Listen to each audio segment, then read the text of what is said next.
Hey guys, what's going on? Drew here, bringing you guys a little tiny commentary that I thought would be pretty cool to bring you guys while I'm away on vacation. I'm sure I have a video posted before this, but whatever day this is posted, how you guys doing? My name's Drew, what's up? It's basically just a little tiny commentary I wanted to talk about. I've always been thinking about this and I thought, I'll finally make a video on it. The DLC in Gears of War 3 compared to the DLC in Gears of War Judgment.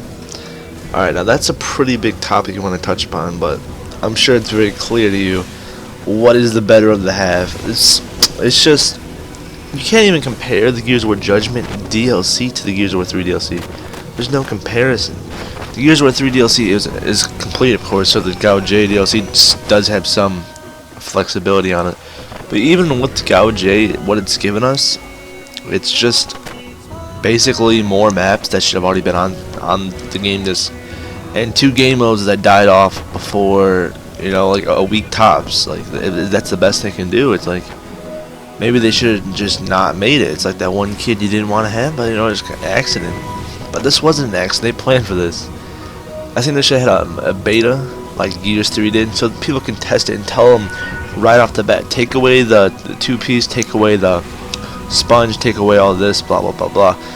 And then maybe they would have leaned a little bit towards Gears 3 style a bit more, because everyone would have just started flipping out on them.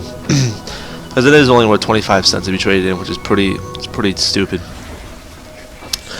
But there's pretty much no saving it now. There's only a total of like 400 or 500 people on the game. I'm dead serious. Like, normally at nighttime, which is the only time I'm able to play, after work, it's 400 or 500 people. That's it. You are lucky to get in the game with less than 4 or 5 bots. I'm sure there's only like one free-for-all lobby that's full, and that's pretty much the only game type that's, you know, playable in my opinion. I love free-for-all. I used to love TDM. I'm playing TDM in this game. The TDM got ruined. It's like, why be on a team when you can just play by yourself and by the chance running to more players, you know? That's just how I see it. An execution on that game, it's not execution. It's like search and destroy, basically, from Call of Duty. Because it'll take you 20 minutes to finish a match. Gears of War 3 would have been, you know, done and over. You would have had the rush. You would have, you know, got kills if you did, and that's what made it great. But if you guys can tell in this game what I did, or this gameplay you can call it, I did fast forward the deaths when I died. Because some are like 10 seconds long. I'm like, who wants to sit here and look at the red screen for 10 seconds? Nah, I cut that all out. So the red screen was gone. And I kind of had to trim up the video a little bit. I also fast forwarded it, because I just want to briefly touch upon it. And it was like 7 minutes, I think.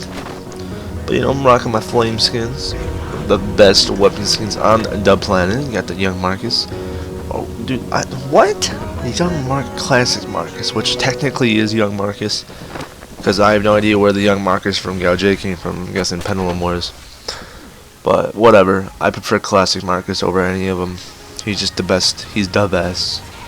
So if you guys could have said, now if you want to stack up the Gears 3 DLC, they had a campaign DLC, which was amazing.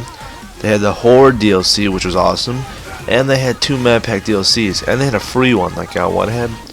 Basically, they covered every inch of that game. They gave you everything you could possibly want. Like, oh, you like Horde? Here's some more Horde. Oh, you like multiplayer? Here's more multiplayer. Oh, maybe you're a fan of campaign. Well, here, take some more campaign levels. It's like, they thought of everything. The campaign levels, they were great. They had nice cinematics, and I was alright with them. It was a Ram Shadow. It was nice how they tied up Min and all that, and how Chase became, you know, like the lesser known characters no one really plays as. I like how they told some backstory on them, so it made you understand it a bit better. Like, unlike GOW J, where it's completely different than the book, basically like a freaking Hollywood movie, how they just ruined it. But you know, it's whatever. It's whatever they did, and they messed it up. It's their fault. They should have taken pointers. I mean, pointers from GOW 3. GOW 3 had one of the best DLC, I think, of any Xbox game. It got a 2,000 gamer score, I think, at the end of its run, which is, I think it was the most gamer score game ever had when the final DLC was released. There's only 3 or 4 games, I think, with 2,000 DLC, or 2,000 achievements with DLC, and not achievements isn't achievements, I mean points. Gamer score, you can call it. There you go. So that was pretty good. It had people to look forward to. We also had Seriously 3.0, one of the hardest achievements inside the game to get. That's what, you know, it's really stuck out. But of course it ended. Hope you guys had a good one. And remember, play GOW 3.